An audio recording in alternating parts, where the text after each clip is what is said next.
Hello, hello, and a wonderful day to you. Yeah, as you can see, I'm a little more relaxed today. But I got a question for you. You know what? What if your future wasn't bound to your past? Now, years ago, I felt pretty stuck in a job that drained me emotionally, spiritually, creatively, even, and I couldn't really see a way out, let alone a pathway to fulfillment, right? Well, in some quiet moments, I actually dared to dream, something different and something better. And that vision, which was kind of fragile at first, grew over time, and well, eventually it birthed the book that these lessons come from, namely to change your world, change your thoughts, right? And this video captures the last two chapters of that book. Chapter 9 is thinking greater than what you see. Chapter 10 is concentration. Now, to change your life, you got to think greater than what you see, beyond your circumstances, beyond our memories. And as Dr. Dispenza teaches, we got to become greater than our environment, right? Crafting visions that outshine the past. And this video is an invitation to break free from old neural loops, right? Created from the unknown, and to live in the present using science, spirituality, and some practical resources or tools or ideas, at least, to shape a bigger future than your history. You know that feeling that you get when your past seems to be like calling all the shots. I've been there recently.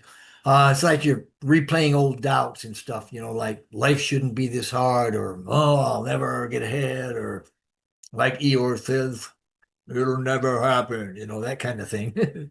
Been there, done that, got trapped in a job or a relationship that drained us, that sort of thing. Convinced, that I'd never find my spark. Well, here's the truth. To change your life, you gotta think bigger than what you see because our mind is wired to repeat the past. It loops thoughts that shape the same choices, the same behaviors, and the same experiences. Chapter 4 of the book talks a lot about this. It lays out that cycle.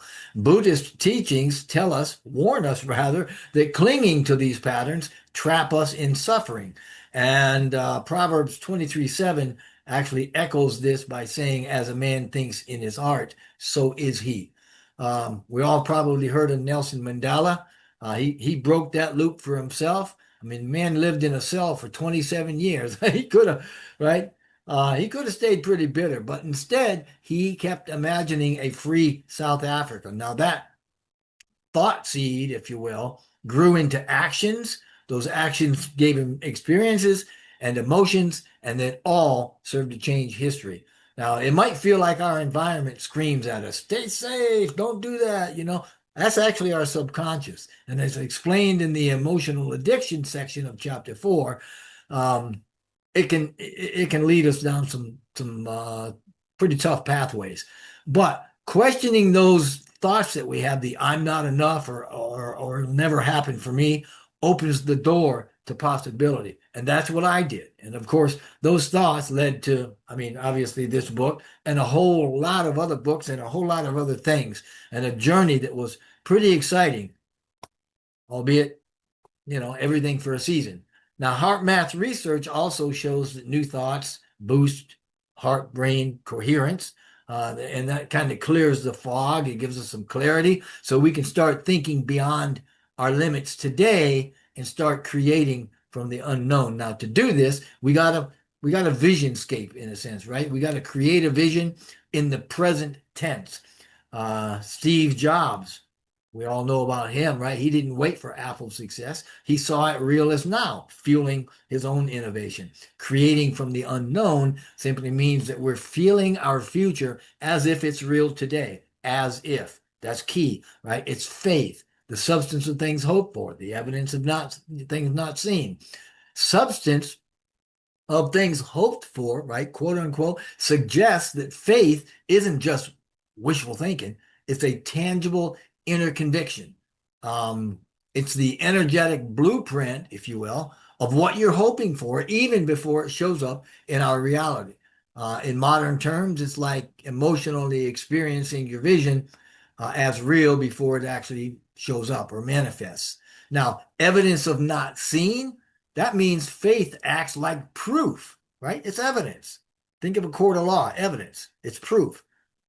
before the physical proof actually arrives, before it shows up in your reality, right? It's trusting the invisible, the intuitive, the imagined. It's the inner knowing that what you've envisioned is already in motion, even if we can't see it. And if you're navigating uncertainty, this verse reminds us, you know what? Our belief is the real bridge. It allows us to form a vision, not from circumstances, right? It helps us to understand life better and to go through to find real victory. And it's the spiritual technology of creation. It's the process of aligning your thoughts, your emotions, and your energy with what it is that you want, what you desire. Now, creating from the unknown means creating from the imagination.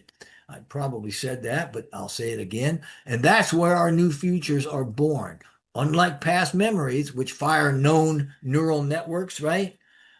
Imagining in the present, especially when you're in alpha or theta brain states, that creates new ones. That creates new neural synapses, right? Free from anything in the history, our history, or in our memories.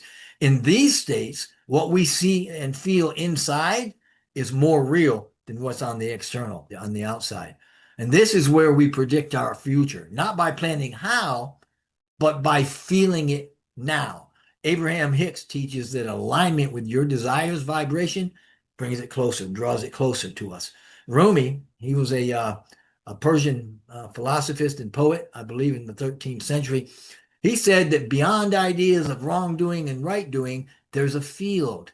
I'll meet you there. I think that's a beautiful thing. But science calls this field the unified field. Some religious books, the Bible, it talks about it being the spiritual realm and how we're giving all things in the spiritual realm. And by imagining in the present, we create from our imagination, and that's where the magic begins. So, to change our future, we got to think in terms greater than our circumstances. As Dr. Dispenza notes, when your environment controls your thoughts, your vibration signals more of the same stuff.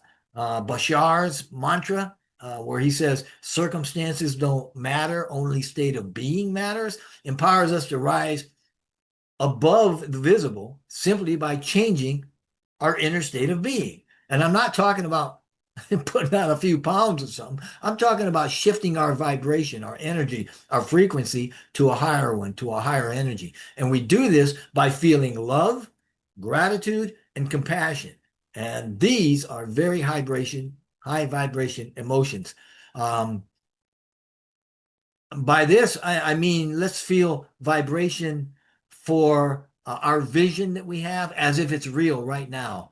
And when we do, we begin rewiring our brain to seek out the new realities of that vision. Now, Mandela did this. His vision drove choices and behaviors and experiences that changed history. I mean, this is evolution, right? New thoughts lead to new choices, behaviors, and experiences and emotions, and they break all that past looping that we ended up with previously. Taoist wisdom teaches flowing with possibility, not resisting the unknown. But, be careful. Our subconscious resists change and it'll whisper things to you like, we can start tomorrow, or let me think on that for a while, or something like that. Recognize that voice. Choose your vision over the familiar that your subconscious is going to try to keep you in contact with, right? Visionscaping is the present tense of your superpower. It is a superpower. Hmm. Uh, by feeling your dreams like they're real now, like Disney did when he sketched out all his figures, or Mandela's freedom, right? You collapse time and you draw these desires to you faster. Your thoughts, your actions, your emotions, all right, they're all united in the present and they create a reality that shines. Your vision, born from and in the unknown, is a seed that will quickly outgrow your past. Okay. Now, what if a single thought, single focused thought, could change your life? Well, years ago, my mind bounced all over the place. I mean, I had doubts and distractions, and I couldn't seem to hold anything. My mom used to call me absent-minded. But learning how to focus and shape my own thoughts and concentrate on what it is that I was looking forward to, that changed everything. If you connect the dots, you'll see, right, that what you think and speak changes what you get. Nothing enters into your life unless you've invited it through thought. As Dr. Dispenza teaches, focused thoughts align our brain to manifest these things into our reality. Now, focus helps turn thoughts into reality, obviously. So let's talk a little bit about using some belief systems and some emerging sciences, perhaps, to shape our future.